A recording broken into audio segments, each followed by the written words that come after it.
El esqueleto del miembro inferior. El esqueleto apendicular inferior se articula con el esqueleto axial y esto lo hace a nivel de la articulación sacroiliaca. Este esqueleto apendicular inferior consta de la cintura pélvica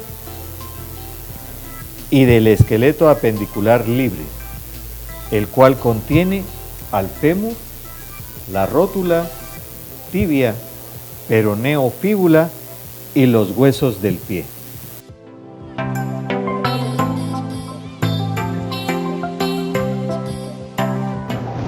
Los huesos de la cintura pélvica. Un hueso coxal derecho, un hueso coxal izquierdo y el hueso sacro. El sacro pertenece al esqueleto axial, pero interviene en la formación de la cintura pélvica. El hueso coxal. Este es el hueso coxal derecho. Vamos a describir al hueso coxal como la formación entre tres huesos: el hueso ilion, el hueso isquion y el hueso pubis. Inicialmente ellos se reúnen en un cartílago trirradiado. Este se fusiona y se consolida como el hueso coxal derecho.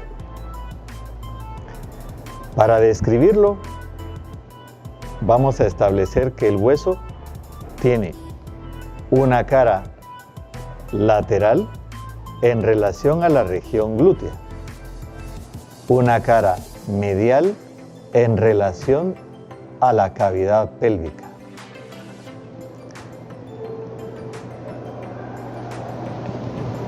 Este hueso coxal derecho es un hueso plano, el cual se describe con 4 ángulos: ángulo antero superior, ángulo antero inferior, ángulo postero inferior y ángulo postero superior.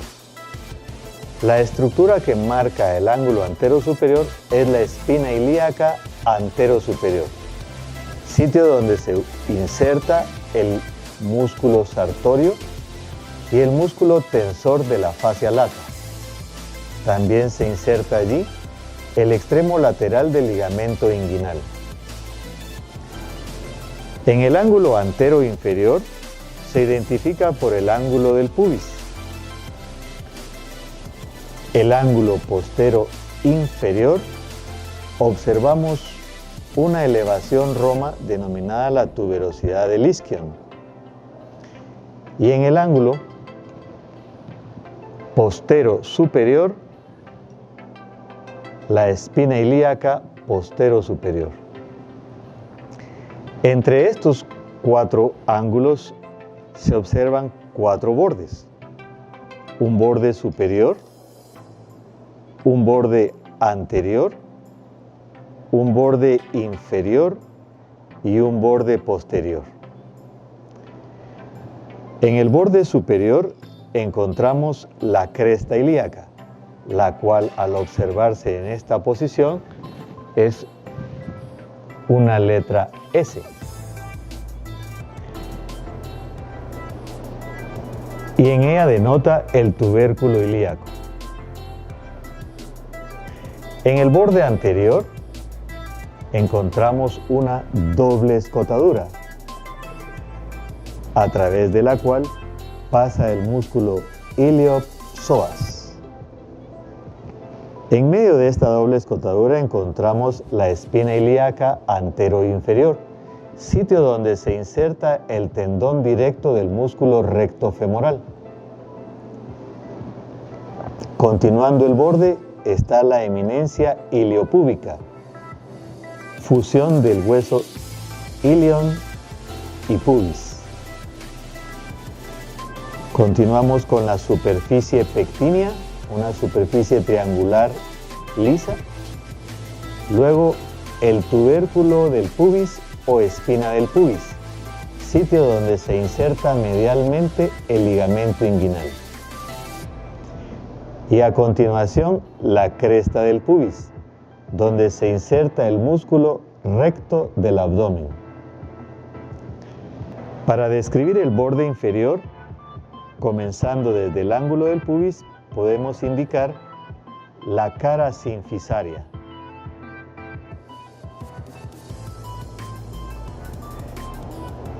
Con su contralateral se formaría la articulación de la sínfisis del pubis. Luego continuamos con el borde inferior de la rama inferior del pubis y el borde inferior de la rama del isquion. En el labio medial se insertan los músculos transversos del periné. En el labio lateral se insertan los músculos aductores del muslo. Aductor largo, aductor corto y aductor mayor. En medio de estos dos labios se encuentra el cuerpo cavernoso y el músculo isquiocavernoso. Continuando con el borde posterior, describimos primero una escotadura ciática menor o incisura isquiática menor y luego una escotadura ciática mayor o incisura isquiática mayor. Entre ambos encontramos la espina ciática. En el hueso articulado podemos apreciar que ambas escotaduras se han convertido en agujeros debido a la presencia del ligamento sacrotuberoso que llega a la tuberosidad isquiática y sacroespinoso que llega a la espina ciática. Por el agujero ciático mayor sale el músculo piriforme. Por el agujero ciático menor sale el músculo obturador interno.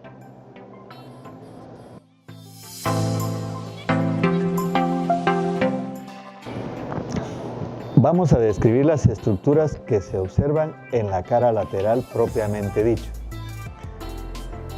Describimos un surco supraacetabular, sitio donde se inserta el tendón reflejo del músculo recto femoral. Superior a él encontramos una cresta llamada línea glútea inferior.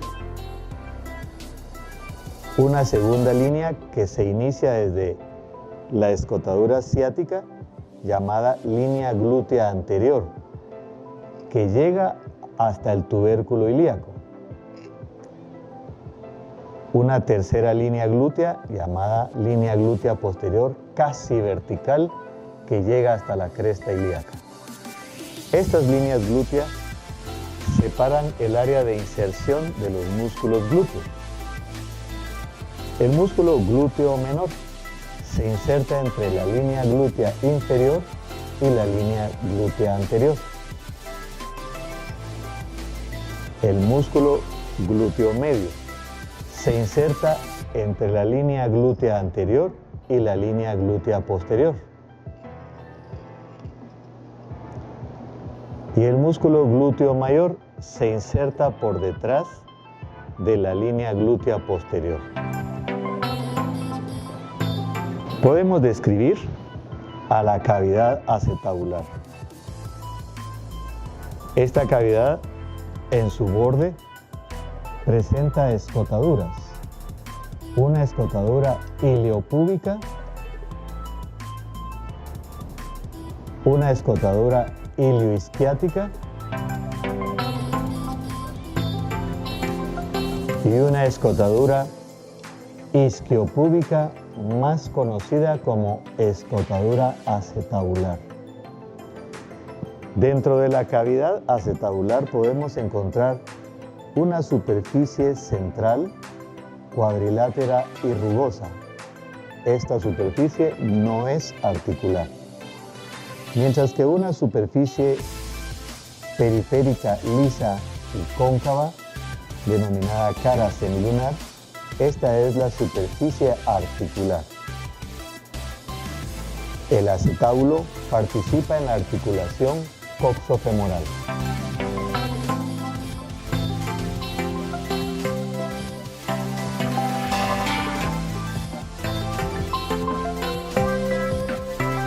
Inferiormente encontramos el agujero obturador, donde se observa un surco, el surco obturador. Este agujero es ocluido por la membrana obturatriz, convirtiendo al surco en un conducto obturador por el cual pasan los vasos y nervios obturadores. En su cara medial podemos apreciar una línea arqueada. Esta línea en su extremo posterior es roma y su extremo anterior es aguda. Se conoce como el pecten del pubis o cresta pectínea. Superior a esta línea arqueada, que es cóncava y oblicua, está una superficie amplia, cóncava y lisa. Aquí se inserta el músculo ilíaco y se conoce como la fosa ilíaca. Podemos encontrar un agujero nutricio. Posteriormente está el área o superficie sacropélvica, donde encontramos la tuberosidad de ilion. Es una superficie muy rugosa debido a la inserción de múltiples ligamentos que unen al sacro y al ilíaco en una articulación fibrosa sin desmosis. Luego observamos una cara auricular que utiliza el ilion para articularse con el hueso sacro y formar la articulación sacroilíaca.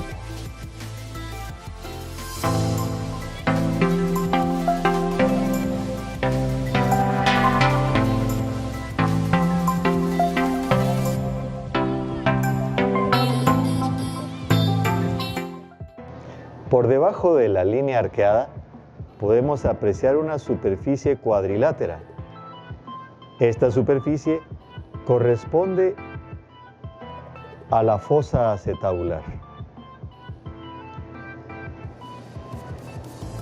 En esta área y sobre la membrana obturatriz se inserta el músculo obturador interno, el cual sale por el agujero ciático menor.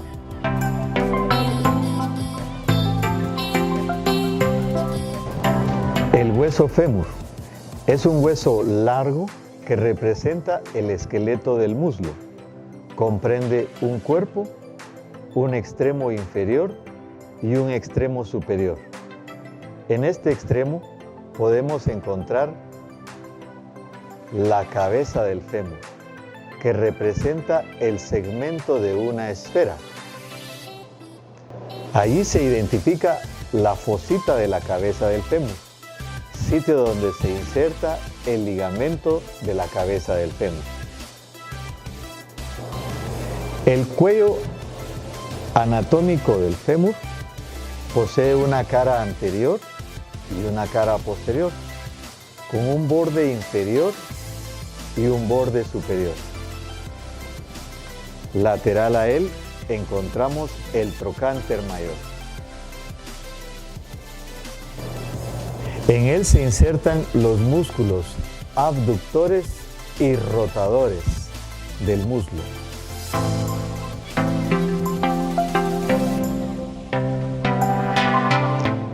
Observamos la fosa trocantérica en la cara medial del trocánter mayor.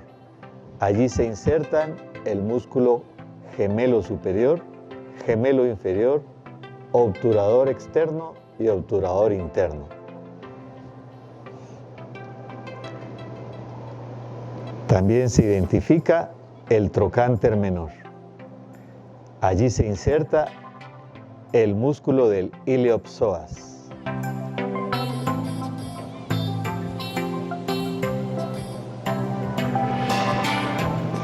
En la superficie anterior encontramos una cresta, denominada línea intertrocantérica, que viene desde la base del trocánter mayor en dirección al trocánter menor. Esta se forma debido a la inserción del ligamento iliofemoral. Se continúa inferior y medialmente con el nombre de línea en espiral, hasta llegar al labio medial de la línea áspera. En la superficie posterior vamos a encontrar la cresta intertrocantérica entre el trocánter mayor y el trocánter menor, y en ella se encuentra el tubérculo cuadrado, sitio donde se inserta el músculo cuadrado femoral. El cuerpo del fémur es prismático triangular. Posee un borde lateral, un borde medial y un borde posterior. Este borde posterior se denomina línea áspera. La línea áspera tiene un borde llamado labio medial que se continúa como la línea espiral y luego será la línea intertrocantérica. El labio lateral continúa como la tuberosidad glútea, sitio donde se inserta el músculo glúteo mayor. En el intersticio de estos dos labios surge una cresta denominada línea pectínea en dirección al trocánter menor. Aquí se inserta el músculo pectíneo. El interior de la línea áspera, allí se inserta predominantemente los músculos aductores del muslo.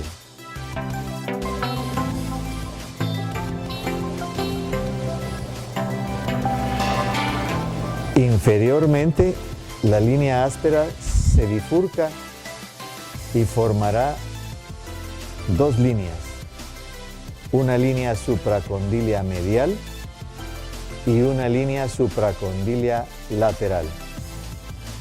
Entre ambas se forma una superficie triangular denominada la cara poplitea.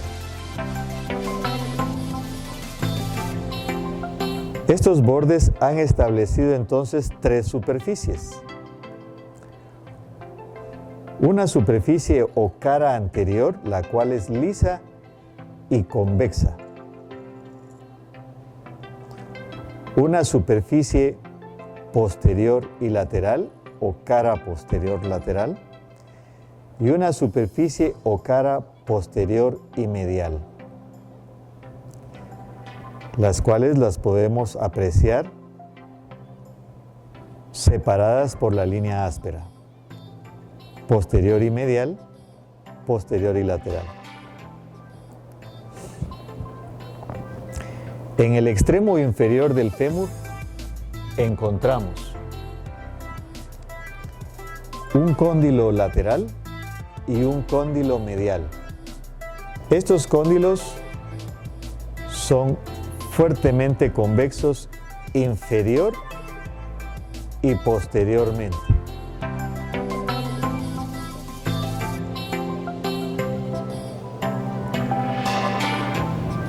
Entre el cóndilo medial y el cóndilo lateral existe la fosa intercondilia, la cual es amplia y profunda.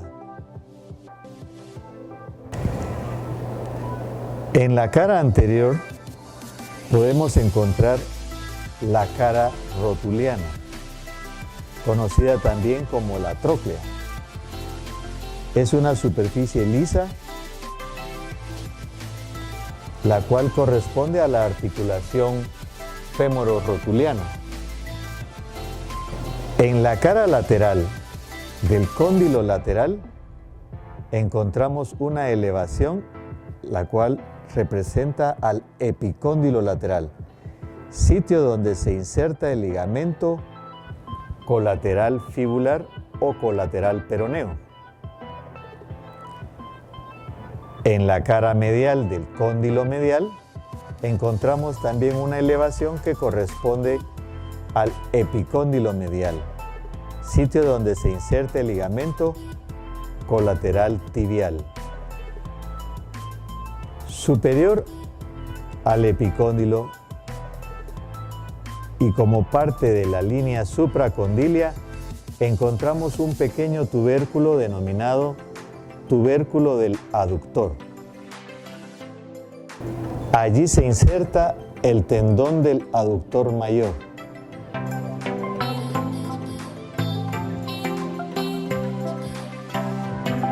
Este es un hueso sesamoideo localizado dentro del tendón del músculo cuádriceps femoral. Su configuración es triangular.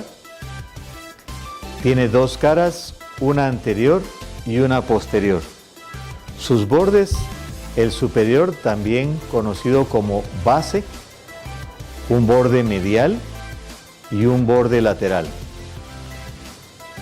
Un vértice contrario a la base, en el cual se inserta el ligamento rotuliano. La cara anterior es rugosa y en ella se pueden observar el trazo que han dejado las fibras del tendón del cuádriceps. Su cara posterior es lisa y es la que se articula con el fémur, articulación femororotuliana. Esta cara tiene una cresta vertical con dos superficies lisas. La superficie lateral es la mayor, amplia y cóncava. La medial es menor y muy ligeramente cóncava.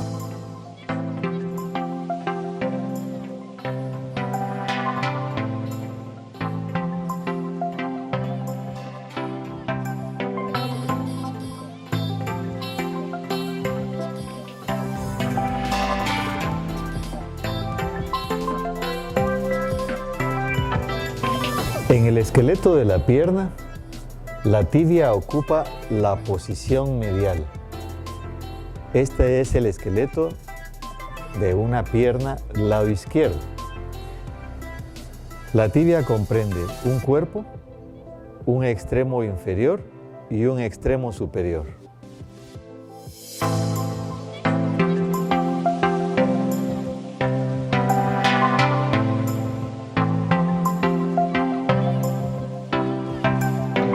En el extremo superior encontramos un cóndilo medial y un cóndilo lateral. Los cóndilos son discos gruesos colocados en posición horizontal. La superficie superior de ambos cóndilos forma la meseta tibial. La meseta comprende una superficie articular del cóndilo lateral y una superficie articular del cóndilo medial. Entre ambas hay una región intercondilia, la cual contiene un área intercondilia anterior, sitio donde se inserta el extremo anterior del menisco medial y menisco lateral, más el ligamento cruzado anterior. Tiene un área intercondilia posterior donde se inserta el extremo posterior del menisco medial y del menisco lateral.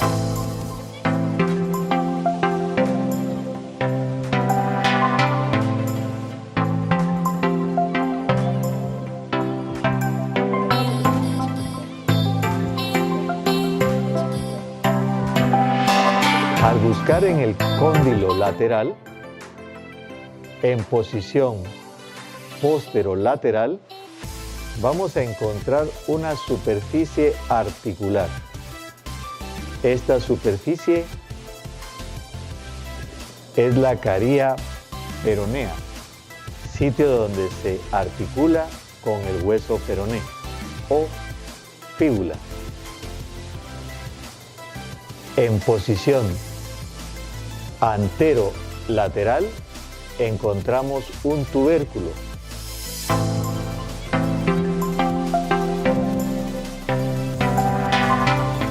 Anteriormente vamos a encontrar una gran elevación llamada la tuberosidad de la tibia. El cuerpo de la tibia es prismático triangular y posee 3 bordes. Un borde anterior que inicia desde la tuberosidad de la tibia y se dirige al maleolo medial. Un borde medial y un borde lateral.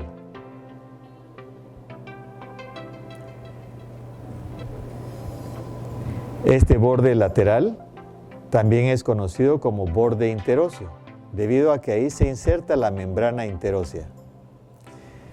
Estos 3 bordes delimitan 3 superficies o caras. Una cara anterior y medial, una cara anterior y lateral,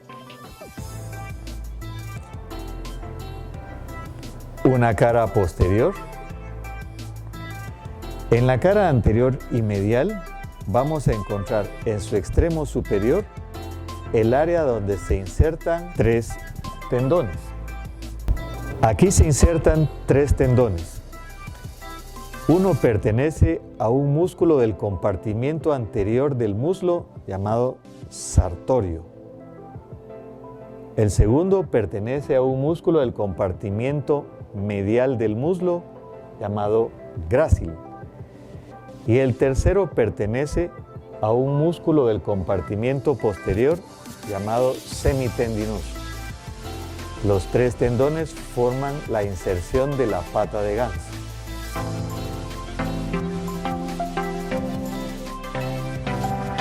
En la cara posterior vamos a encontrar una línea oblicua denominada la línea del sóleo, sitio donde se inserta el músculo sóleo. Por arriba de ella es el área de inserción del músculo popliteo y por debajo la inserción del músculo tibial posterior y el flexor largo de los dedos. Podemos apreciar en este punto un orificio nutricio. En el extremo inferior podemos encontrar el maleolo medial, que posee una cara lateral articular y una cara medial subcutánea. La cara inferior del cuerpo del hueso con la cara lateral del maleolo medial forman parte de la articulación talocrural o tibio-astragalina. También encontramos la escotadura peronea o fibular, producto de la división del borde interóseo o borde lateral, para articularse con el hueso fíbula o peroné.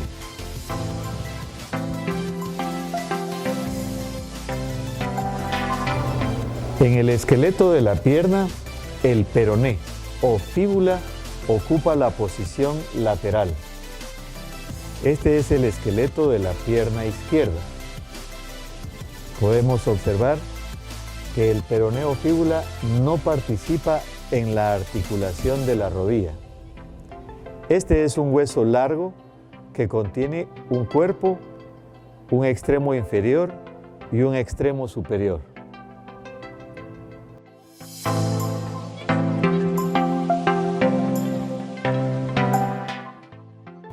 En el extremo superior del peroné encontramos la cabeza del peroné. Aquí se inserta el extremo inferior del músculo bíceps femoral.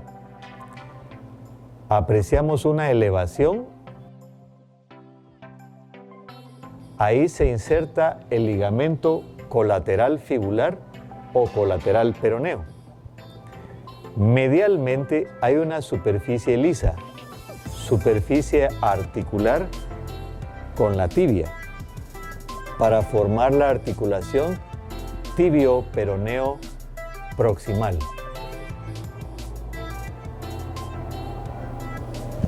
Por debajo de la cabeza se encuentra el cuello del peroneo.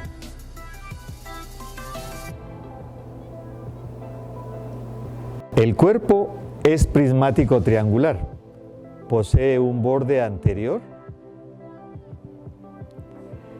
un borde posterior y un borde medial. Esto delimita a tres superficies o caras: una cara lateral, una cara anterior y medial y una cara posterior y medial. En la cara lateral podemos identificar cómo el borde anterior tiene una cresta que cruza la cara en su extremo inferior y es la cresta oblicua, hasta dirigirse al maléolo.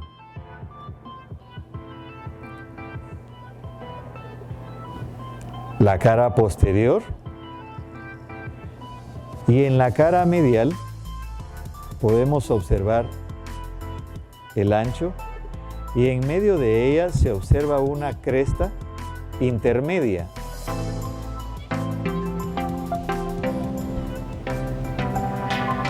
En el extremo inferior encontramos el maléolo lateral,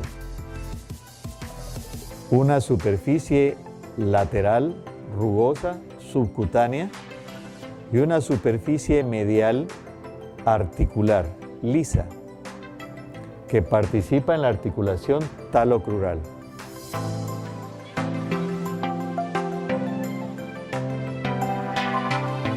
La superficie articular con el astrágalo o talus. La superficie articular con el astrágalo o talus, articulación del tobillo. Los huesos del pie se dividen en tarso, metatarso y dedos. Los huesos del tarso, astrágalo o talus, calcáneo, navicular, cuboides, cuneiforme medial, intermedio y lateral. Características relevantes es que el talus o astrágalo tiene una cabeza, un cuello y un cuerpo. El calcáneo, en la cara medial, tiene una estructura llamada el sustentaculum del astrágalo.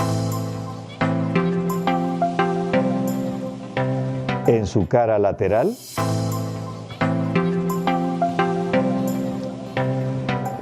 está la tróclea peronea. Esta funciona a manera de polea para el tendón del músculo peroneo largo y el tendón del músculo peroneo corto. La tuberosidad del calcáneo, sitio donde se inserta el tendón calcáneo.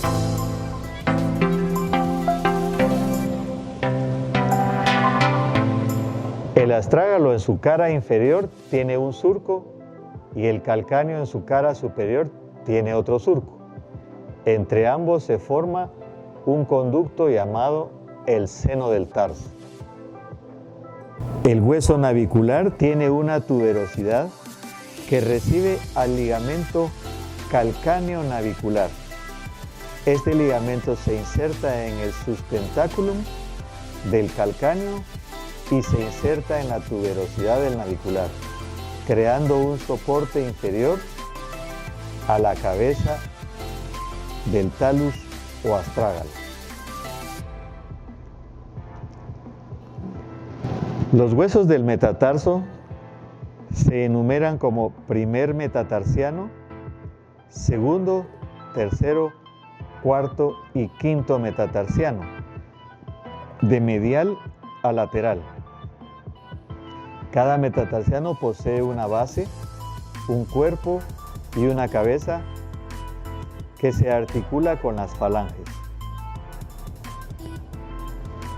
Los dedos del pie tienen 3 falanges, excepto el primer dedo, que solo posee una falange proximal y una falange distal. Cada falange posee una base, un cuerpo y una cabeza que se articula con la falange distal. Las articulaciones entre los huesos del tarso y metatarso se denominan articulaciones tarso-metatarsianas. Las articulaciones entre el metatarso y los dedos se denominan metatarsofalángicas, pero podemos encontrar articulaciones intertarsianas como articulaciones intermetatarsianas y las articulaciones interfalángicas. Existe una articulación muy relevante que es la articulación transversa del pie, localizada entre el astrágalo y el navicular y entre el calcáneo y cuboides. Esta es la articulación transversa.